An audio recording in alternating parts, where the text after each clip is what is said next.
Assalamualaikum warahmatullahi wabarakatuh. Alhamdulillahirabbil alamin. Wassalatu wassalamu asrofil anbiya wal mursalin wa ala alihi washabihi ajmain, amma ba'du.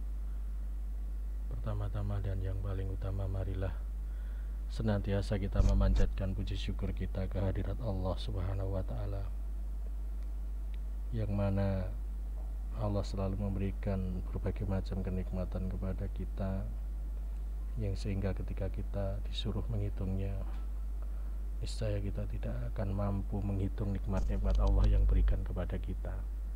Termasuk pada kesempatan pagi hari ini Alhamdulillah kita masih diberikan nikmat sempat, nikmat sehat, sehingga kita bisa mengikuti berbagai macam kegiatan-kegiatan yang ada di sekolah kita ini dengan baik.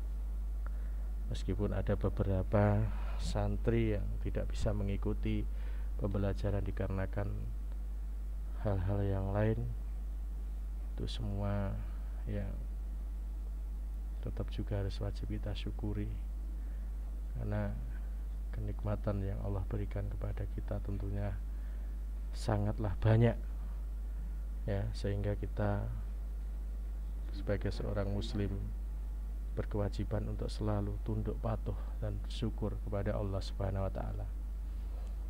Kemudian sholawat serta salam semoga selalu tercurah kepada junjungan kita Nabi Agung Muhammad sallallahu alaihi wasallam beserta para keluarganya, para sahabat-sahabatnya, dan mudah-mudahan kita digolongkan ke dalam umat Rasulullah yang insya Allah nanti akan mendapatkan syafaat di yaumul akhir nanti, dan terakhir kita akan masuk mendapatkan kebahagiaan hidup di surganya Allah Ta'ala.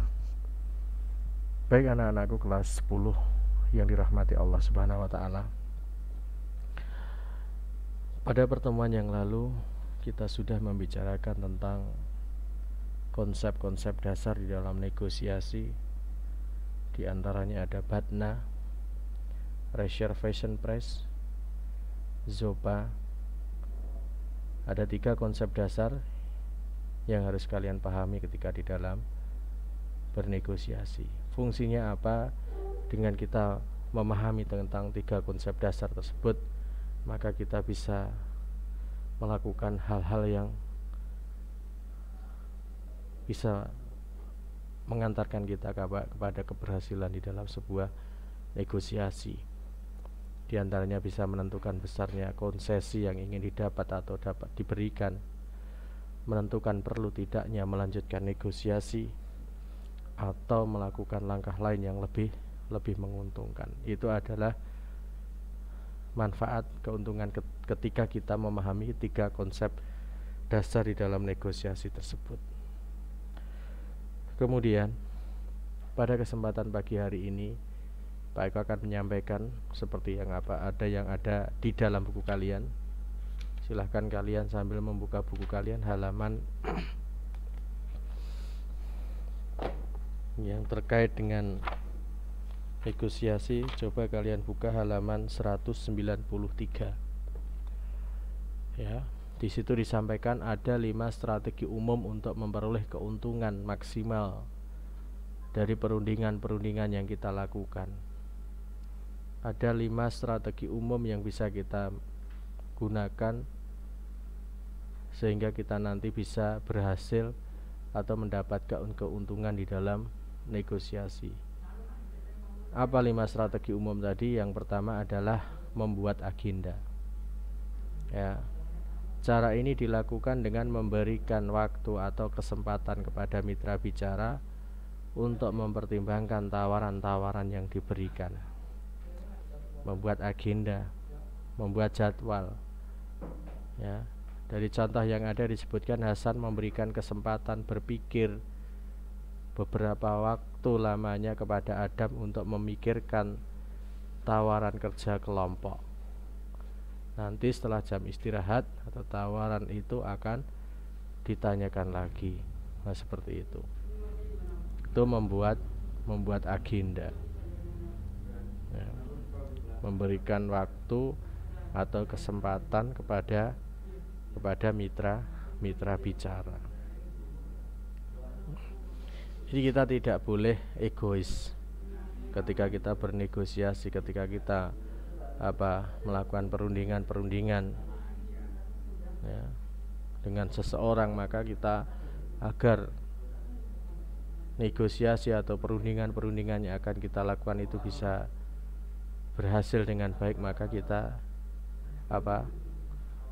berikan pada pihak mitra bicara kita itu, kepada lawan bicara kita itu untuk memikirkan apa yang kita inginkan. Intinya kita tidak boleh egois. Harus hari ini, harus saat ini ada keputusan, jangan seperti itu.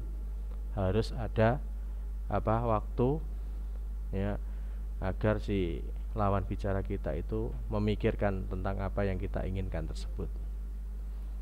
Kemudian yang kedua, memberikan jaminan-jaminan. Cara ini dilakukan dengan memberikan kemudahan, fasilitas dan sejenisnya kepada mitra bicara agar ia mau menerima tawaran-tawarannya. Di dalam contoh yang ada, agar Adam mau kerja kelompok di rumahnya, Hasan memberikan pelayanan berupa jaminan makanan kepada Adam. Ya. Yang pertama tadi membuat agenda, kemudian yang kedua memberikan jaminan. Dilakukan dengan memberikan kemudahan, fasilitas sejenisnya atau sesuatu yang sekiranya menguntungkan, ya, sesuatu yang menguntungkan dari mitra bicara. Agar Adam mau kerja kelompok di rumahnya, Hasan memberikan pelayanan berupa jaminan makanan kepada Adam. Itu. Kemudian yang ketiga, strategi umum yang ketiga adalah mengancam. Cara ini dilakukan dengan menyampaikan hal-hal yang sekiranya akan dirasa merugikan pihak mitra bicara. Ini sebaliknya dengan yang nomor 2 tadi. Kalau yang nomor 2 tadi memberikan jaminan, ya, kita sebagai negosiator satu menyampaikan hal-hal yang sekiranya menguntungkan bagi lawan bicara kita, itu yang memberikan jaminan. Kemudian kalau yang nomor 3 ini mengancam. Cara ini dilakukan dengan menyampaikan hal-hal yang sekiranya akan dirasa merugikan pihak mitra bicara kita. Agar Adam mau kerja kelompok di rumahnya, Hasan menakut-nakuti temannya itu dengan mengatakan bahwa ia tidak akan membantu mengerjakan tugas-tugas di sekolahnya dalam berbagai kesempatan. Itu ancaman, mengancam. Ya, tapi tentunya nanti di dalam praktek di lapangan ketika kalian bernegosiasi dengan orang lain, bernegosiasi dengan seseorang, ya, untuk strategi yang ketiga ini alangkah lebih baiknya dihindari. Ya, mengancam bukanlah sesuatu yang baik, ya. Tapi dalam kondisi-kondisi tertentu, yaitu diperlukan.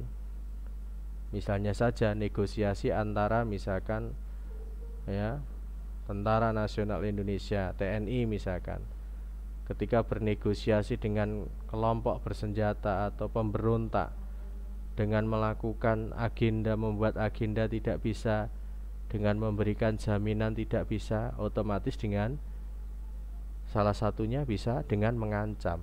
Misalnya apabila pemberontak tadi tidak mau menyerahkan diri, maka akan ditembak mati, atau akan tembak di tempat, atau akan ini dan itu. Lah itu dalam kesempatan-kesempatan yang lain, dalam keadaan darurat, maka mengancam itu diperbolehkan, ya, seperti itu.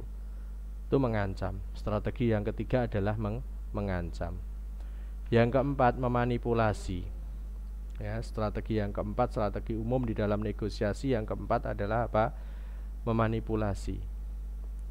Cara ini dilakukan dengan cara menyampaikan informasi-informasi yang bisa menekan atau timbulnya belas kasihan pada mitra bicara.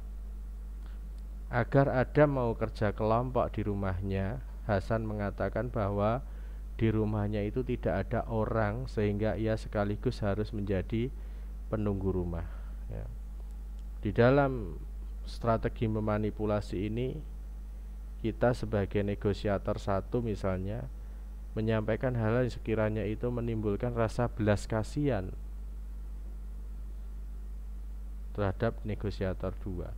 Kita sampaikan hal-hal yang sekiranya itu membuat lawan bicara kita itu menjadi terenyuh, atau membuat lawan kita itu menjadi kasihan dengan kita, seperti itu. Itu strategi yang keempat, memanipulasi namanya. Istilahnya adalah memanipulasi. Kemudian strategi yang kelima adalah melibatkan pihak lain. Ya, cara ini dilakukan dengan meminta pihak lain guna menekan, membujuk atau memengaruhi mitra bicara. Tentunya di dalam proses negosiasi melibatkan pihak lain itu dilakukan manakala strategi yang 1 sampai 4 itu tidak bisa digunakan. Maka apa boleh buat? Terkadang kita itu melibatkan pihak ketiga. Ini 5 strategi umum di dalam sebuah negosiasi, yang mana 5 strategi umum ini tidak harus digunakan semuanya, sesuai dengan kebutuhan. Manakala kita ketika bernegosiasi dengan menggunakan strategi yang pertama sudah berhasil, maka ya jangan dilanjutkan dengan strategi-strategi yang lain. Manakala membuat agenda kok tidak berhasil, gunakan strategi yang kedua, yaitu dengan memberi jaminan. Manakala memberi jaminan kok ya juga tidak berhasil, apa boleh buat? Kita mengancam. Istilahnya mengancam, tapi dalam prakteknya nanti ya harus kalian bisa pertimbangkan mengancamnya yang seperti apa. Manakala mengancam tidak bisa, ya bisa memanipulasi. Memanipulasi di sini bukan dalam artian berbohong. Memanipulasi di sini bukan artian kita menyampaikan informasi-informasi yang bersifat dusta, bukan seperti itu. Kita menyampaikan kenyataan-kenyataan yang ada yang membuat si mitra bicara kita itu menaruh kasihan kepada kita, seperti itu. Tapi intinya tetap hal-hal yang berupa kenyataan. Kalau dari segi bahasa makna kan manipulasi, ada unsur kebohongan di situ. Tapi di sini tidak seperti itu. Hanya istilahnya saja memanipulasi. Kemudian yang terakhir, kalau cara 1, 2, 3, 4 itu tidak bisa, baru kalian bisa melibatkan pihak ketiga, melibatkan pihak lain, ya, seperti itu. Agar ada mau bekerja kelompok di rumahnya, Hasan meminta teman-temannya yang lain untuk bisa membujuk Adam dengan berbagai alasan sehingga ia bisa terpengaruh. 5 strategi umum di dalam bernegosiasi ini, ya. Membuat agenda, memberi jaminan, mengancam, memanipulasi, dan melibatkan pihak lain. Itu yang bisa Pak Eko sampaikan pada pertemuan pagi hari ini. Ingat, tadi strategi-strategi negosiasi, ada istilah-istilah yang kurang pas, tetapi nanti dalam prakteknya kalian harus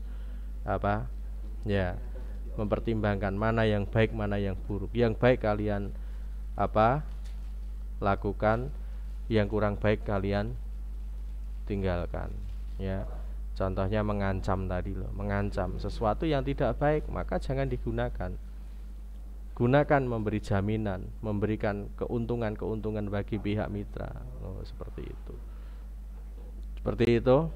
Nanti setelah ini akan Pak Eko sampaikan pada pertemuan yang akan datang, akan Pak Eko sampaikan mengenai strategi negosiasi ketika kita menghadapi situasi-situasi yang tidak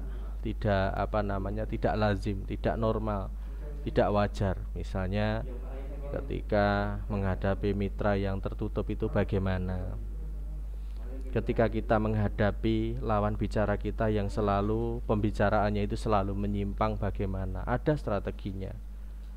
Bagaimana ketika kita bernegosiasi tetapi waktu yang ada itu terbatas, tidak bisa leluasa di dalam proses negosiasi, itu pun juga ada strategi-strategi khusus yang bisa kita lakukan. Itu pertemuan yang akan datang nanti, insya Allah Ini juga ilmu yang bermanfaat untuk kalian nanti apabila kalian bernegosiasi dengan orang-orang di luar sana. Kalian bisa menerapkan ini sehingga hasil negosiasi kalian nanti bisa sesuai dengan apa yang diharapkan. Ingat, tujuan kita bernegosiasi itu adalah untuk mendapatkan keuntungan, ya, sama-sama untung, sama-sama menguntungkan.